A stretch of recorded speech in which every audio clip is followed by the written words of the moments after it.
आज मैं अपने मैकेनिकल वॉरियर से बात करना चाहता हूं मेरे प्यारे स्टूडेंट्स। एसएससी जेई 2025 में अगर आपकी ब्रांच मैकेनिकल है और आप इस वीडियो को देख रहे हैं तो आप इस वीडियो को शुरू से लेकर अंत तक देखिएगा। आज मैकेनिकल वालों को मैं बताऊंगा किस तरीके से आप लोग मैकेनिकल के अपने सेगमेंट में आउट ऑफ 100 जितना रिक्वायर्ड मार्क्स है, क्योंकि टॉपर्स जितने भी होते हैं मैकेनिकल कैटेगरी में 100 में कम से कम 85 प्लस 80 प्लस इतने के बीच में उनके नंबर होते हैं। तो कौन कौन से सेगमेंट इस समय कम समय में आप लोग तैयार करके अपने अच्छे से तैयारी को धारदार दे सकते हैं। देखो, सबसे पहले तो मैं आप लोगों को बताऊं, इस वीडियो को देखने के बाद चैनल को सब्सक्राइब कर देना और आपकी अपनी रेगुलर क्लास यूट्यूब पे डेली आपको शाम को 5 बजे होता है, उस क्लास में जरूर आइएगा, जहां पे आप लोगों को वेल सिस्टमैटिक तरीके से एसएससी जेईई के अभी 1000 एमसीक्यू क्वेश्चन करा रहा हूं, वो भी फ्री में। अगर आपने 1000 एमसीक्यू क्वेश्चन कर लिया तो समझ जाओ एग्जाम जो आप सेल्फ स्टडी करोगे तो करीब 4 से 5 हजार क्वेश्चन के बराबर होगा।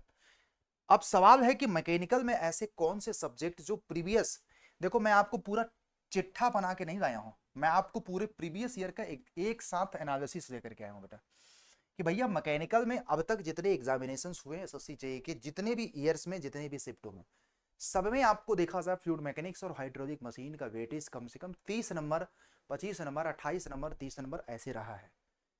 और इसमें अभी देखा जाए तो 30 नंबर का वेटेज अभी भी बना हुआ है। अब इसमें कभी 28 हो जाता है, कभी 26 हो जाता है, बट मैक्सिमम 30 नंबर का यहां से क्वेश्चन आ सकता है। थर्मल और अप्लाइड, जिसमें हमारा थर्मोडायनेमिक्स हो गया, फिर उसके बाद पावर प्लांट, आईसी और आरएसी, मिला दिया जाए तो करीब 50 क्वेश्चन आ रहा है, जिसमें पावर प्लांट अपने आप में खुद हर सेट में इधर 3 साल से 20 22 20 22 18 17 22 15, मतलब 15 नंबर से तो ज्यादा ही स्कोर रखा है। आप लोग देख लेना, हर साल की एनालिसिस कर लेना। तो मोटा मोटा थर्मोडायनेमिक्स 8 से 10 questions, power plant 20 questions, IC और आरएसी इसका भी वेटेज अच्छा खासा हो गया। सब मिला करके थर्मोडायनेमिक्स और थर्मल पूरा मैक्सिमम 50 नंबर का क्वेश्चन अब तक आया है। तो अगर मैं बोलूं सोम का 12, तो अगर इन सबको मिला दिया जाए तो भैया कितना हो गया, 92 प्लस।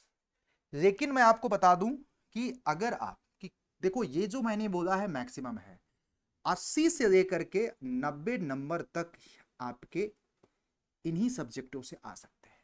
अब जैसे कि फ्लूइड मैकेनिक्स 25 भी पूछा गया, पावर प्लांट आप थर्मल और अप्लाइड साइंस 45 भी पूछा गया, तो कितना हो गया, 70 प्लस 72, 82 नंबर। तो अब ये सवाल है कि इन सब्जेक्टों को कैसे तैयार करें, क्या करें। तो मैं बोलता हूं कि अभी से मैकेनिकल वाले दिन में 1 घंटा, 2 घंटा, 2 घंटे का टाइम थर्मल पे दे दे, एफएम पे दे दें, और 2 घंटे का टाइम अभी थर्मल पे दे दें, 4 घंटे दे दे सेल्फ स्टडी। जैसा भी आप लोगों का कन्वीनियंट, देखो आपको एक शेड्यूल बनाना पड़ेगा, बट मैं आपको इन सब्जेक्टों के सिलेबस बता देता हूं। देखो, मैंने ऑफिशियल सिलेबस लेकर के आया हूं बेटा। ये प्रॉपर्टीज ऑफ प्योर सब्सटेंस है, ये first law of the thermodynamics है, ये second law of the thermo. Properties of pure substance में आपको बहुत इंपॉर्टेंट ये है कि आपको saturated liquid line, dry saturated wet vapour, temperature और प्रेशर को बढ़ाने पे क्या फर्क पड़ता है सैचुरेशन कंडीशंस में, फिर उसके बाद क्लासिस क्लैपरेन इक्वेशंस, ड्राइनेस फ्रैक्शन, ये सारा चीज आप लोग जरूर देख लीजिएगा। फर्स्ट लॉ में वैसे जीरो लॉ ऑफ थर्मोडायनेमिक्स, उसकी थर्मोमेट्रिक प्रॉपर्टी, फर्स्ट लॉ का स्टेटमेंट प्रोसेस और साइकिल के लिए, और पीएमएम 1 के बारे में, और इसके जितने भी न्यूमेरिकल्स बन सकते हैं पीवी डायग्राम पे, और डिफरेंट प्रोसेस का वर्किंग, ये सारी चीज आप लोगों को बहुत सिस्टमैटिक तरीके से पढ़ना है। तो first law of the thermodynamics का सेकंड लॉ का आप लोगों के पास है। ये एयर स्टैंडर्ड साइकिल है, मैं आपको बताऊं, आईसी इंजन जिसको बोलते हैं, आईसी इंजन का परफॉर्मेंस एनालिसिस, और ये सारा सिलेबस देखो मेंस वाला है, मैं आपको बता दूं एसएससी जेई। और सबसे बड़ी एक बात है, प्री के सिलेबस के अकॉर्डिंग मत पढ़ाई करना, मेंस के और इसमें कुछ भी नहीं छोड़ना है, क्योंकि आपको रिमेनिंग सब्जेक्ट अगर छोड़ रहे हैं तो इनको इस तरीके से पढ़ना है। मैं आपको बता दे रहा हूं कि आपका एक भी सिंगल टॉपिक नहीं छोड़ना है। ये एक मैं आपको जो बात बता रहा हूं इसको गांठ देना, कहीं गठिया दो। अगर इसमें किसी भी तरह की लापरवाही किए तो गए आप, क्योंकि मैकेनिकल में आपको भी पता है कट ऑफ बहुत ज्यादा जाता है। तो इस वाले सेगमेंट में कुछ भी छोड़ने का स्कोप ही नहीं है। और इन सब में मैं आपको बता दूं, YouTube पे मैंने बहुत सारी चीजें आप लोगों के लिए फ्री करा दिया है। अगर आपने नहीं ग्रैब किया तो उसको जाकर के ये वाला प्लेलिस्ट जरूर देख लेना, मैकेनिकल वॉरियर्स। एसएससी जेई का फुल कोर्स है मैकेनिकल का मेरा फ्री वाला, ये वाला। अभी तो ऑब्जेक्टिव चल रहा है, ये वाला देखो फुल कोर्स है। इसमें हाईली वेटेज वाले सब्जेक्ट हो, power plant, fluid mechanics, IC, RAC, सब करा दिया हूं फ्री में। कॉन्सेप्ट भी है, एमसीक्यू अभी चल ही रहा है, कॉन्सेप्ट भी है, एमसीक्यू। इससे बेटर आप लोगों को 80 प्लस स्कोर करने का प्लेलिस्ट नहीं मिलेगा, मैं आपको बता रहा हूं पूरे यूट्यूब में। देखना एक बार क्लास, आप लोगों को मजा आ जाएगा। फिर उसके बाद देखो यहाँ पे इंजीनियरिंग मैकेनिक्स और स्ट्रेंथ ऑफ मटेरियल, ये तो देखो ऑफिशियल सिलेबस है। अब सवाल है कैसे इतने कम समय में मैकेनिकल वाले 80 प्लस स्कोर या 85 प्लस स्कोर कैसे। भाई सब्जेक्ट मैंने आपको बताया, ये 3 सब्जेक्ट है, ये आपके सामने सिलेबस है, आपको मैंने प्लेलिस्ट बता दिया, यहां से आप लोग पढ़ाई। कुछ नहीं करना, सारे वीडियोस को देख डालो, सारे कॉन्सेप्ट हो जाएंगे, हर तरह के एमसीक्यू हो जाएंगे, और डेली आप लोगों को शाम को 5 बजे आना है। तो जब इतनी सारी चीजें आप लोगों के लिए कर रहा हूं, तो अब आपकी क्या जिम्मेदारी बनती है, आप खुद ही मुझे कमेंट में बताओ। जब इतना सारा चीज मैंने आप लोगों के लिए कर दिया हूं और कर रहा हूं, तो आपकी जिम्मेदारी बनती है पढ़ने की कि नहीं। तो आप लोग मुझे कमेंट में बताओ 80 plus score 85 plus score mechanical के टेक्निकल वाले सेगमेंट में कर सकते हैं कि नहीं। आप लोग हाँ सर। अब अगर इसको भी नहीं करना है, सब कुछ रेडी टू ईट चाहिए मतलब शरबत की तरह, तो यहां पे मैं आप लोगों को बुला देता हूं, आ जाओ, आ जाओ मैकेनिकल वाले। कब? 12 तारीख को आ जाओ। आप लोगों के अपना कोर्स टेक्निकल का, नॉन टेक्निकल का एक शेड्यूल में, कहीं आपको और भटकने की जरूरत नहीं है, यहीं पे आपको सब कुछ मिल जाएगा। और रक्षाबंधन का त्योहार चल रहा, स्पेशल आपको डिस्काउंट भी है 12 महीने का और लोवेस्ट प्राइस में। तो इस बैच को ज्वाइन कर सकते हैं इस कूपन कोड के माध्यम से, जिसमें आप लोगों को technical, non technical, CBT 1, CBT 2 एक जींस की प्राइस से भी कम प्राइस में आपको सब कुछ है। यहाँ पे आपको भटकना नहीं पड़ेगा, यूट्यूब पे, इस पे, उस पे, टेस्ट सीरीज के लिए, ई बुक के लिए, रिकॉर्डेड वीडियो के, एक सीक्वेंस में सब कुछ मिलेगा, एकदम सीक्वेंस में। टेक्निकल के सारे सब्जेक्ट लाइव तो लाइव मिल ही जाएंगे, और हर एक सब्जेक्ट के प्री रिकॉर्डेड है। प्री रिकॉर्डेड का मतलब समझते हैं, एक तो देखो लाइव का अपना प्लान होगा, एक आपको रिकॉर्डेड का प्लान होगा। रिकॉर्डेड वीडियो ऑलरेडी इसमें डाल रखे हैं, लाइव जो होगा वो रिकॉर्ड हो जाएगा।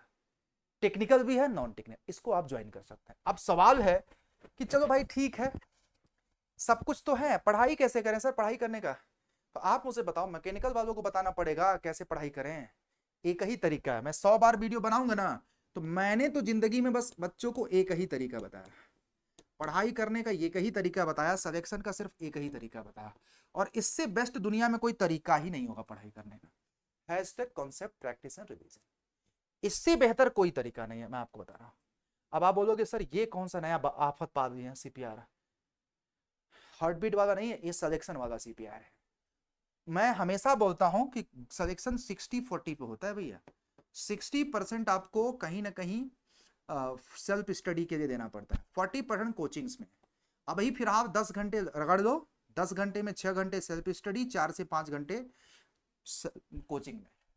अब कोचिंग में क्या करना है मैं आपको बताऊं, ऑनलाइन कोचिंग हमारे यहाँ ज्वाइन करो या कहीं भी ज्वाइन करो, 4 से 5 घंटे वहां पे टाइम दो, टीचर्स के साथ जब पढ़ रहे हो तो उसी के साथ पैरेलली नोट्स वगैरह सब कुछ बना लो। जब सेल्फ स्टडी करो मेरे भाई, तो 2 घंटे अपने कॉन्सेप्ट के लिए, कॉन्सेप्ट को रिवाइज करो, कॉन्सेप्ट के नोट्स, शॉर्ट नोट्स वगैरह बनाओ, कॉन्सेप्ट को समझो जो भी पढ़ाया गया, क्योंकि एक बार टीचर जो पढ़ा दिया उसी से नहीं होने वाला है। और जब भी कॉन्सेप्ट को समझो तो अपना शॉर्ट नोट्स बना लो मेरे भाई, और कोशिश करो टेक्निकल के 2 सब्जेक्ट और नॉन टेक के 2 सब्जेक्ट। रीजनिंग 1 घंटे अपना फिक्स कर दो, नॉन टेक का आप डिस्कशन नहीं होगा। 2 घंटे आप लोगों को प्रैक्टिस करना है, डेली आप लोगों को 2 घंटे प्रैक्टिस करना है, जैसे जैसे आपका हो। 2 घंटे आप लोगों को रिवीजन करना है। इसमें से किसी भी चीज को अगर इधर से उधर किए तो गए गए, किसी एक चीज को छोड़ देना बस, आप गए। रिवीजन, जो शॉर्ट नोट्स बनाए हो, जो प्रैक्टिस के दौरान पहली बार में क्वेश्चंस गलत किए हो, उन सारी चीजों को रिवाइज करो। और बाकी दिन में एक टाइम आपका रिवीजन का होना चाहिए, वीक में 1 दिन आपको रिवीजन का होना चाहिए, मंथ में 3 दिन। फिर जैसे कि आपको 2 महीने हो जाए, 3 महीने, तो अब तो चूंकि एग्जाम में ज्यादा समय नहीं है, तो एग्जाम के 10 दिन 12 दिन पहले अपने सिलेबस को खत्म करना। फिर उसके बाद शॉर्ट नोट्स और mock test, short notes mock test से रिवीजन करो, मॉक टेस्ट एनालिसिस, यही करो। यही एक तरीका हो सकता है सिलेक्शन का। तो इस टेक्निक से अगर आप पढ़ना चाहते हैं तो 60-40 को डिवाइड करो और पूरे पढ़ाई को 3 पार्ट में कर दो और हो जाएगा अपना। तो लगने पे तो हो ही जाएगा। और बाकी मैंने यूट्यूब पे भी बहुत सारी कंटेंट दे ही रखा है। तो आज के लिए बस इतना। अपना ख्याल रखो। इन्फॉर्मेशन अच्छा लगा तो चैनल को सब्सक्राइब करिएगा। कैसे स्कोर करना है, कौन कौन सा सब्जेक्ट है आपके सामने है, इन सबकी क्लासेस में फ्री में यूट्यूब पे पढ़ा चुका हूं, आप इसे आकर के देख सकते हैं। इसमें एक थर्मोडायनेमिक्स बचा है, थर्मोडायनेमिक्स भी पढ़ा दूंगा, ये चीज याद रखिएगा। ठीक है, चलो भैया, बाय बाय, टेक केयर, अपना ख्याल रखिएगा। तो उम्मीद करते हैं मैकेनिकल वाले जो बिगिनर हैं, फ्रेशर्स हैं, उनको तो पता ही अब इसमें कुछ छोड़ना नहीं है, मैं आपको बता रहा हूं, इसमें कुछ नहीं छोड़ूंगा। कोई अगर कोई कहेगा ये इंपॉर्टेंट है, वो नहीं है, भैया मैं बता रहा हूं, अगर ऐसा करोगे तो कुछ नहीं हो पाएगा। सब अब इंपॉर्टेंट है, क्योंकि आपने ऐसे सब्जेक्ट को चूज कर दिया जिसके वेटेज ज्यादा है, तो इसमें बट और लेकिन नहीं होना चाहिए, याद रखना। Thank you.